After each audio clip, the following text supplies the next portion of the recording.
प्रणम्य शिरसा देवं गौरीपुत्रं विनायकं भक्तावासं स्मरे नित्यं मायुक्कामार्थसिद्धये।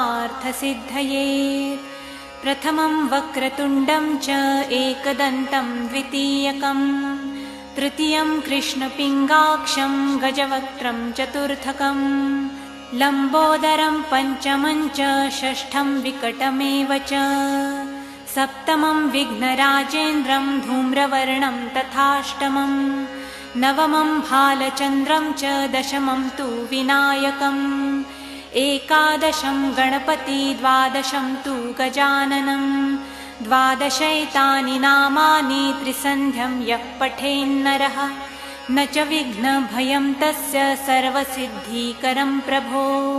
विद्यार्थी लभते विद्यां धनार्थी लभते धनं पुत्रार्थी लभते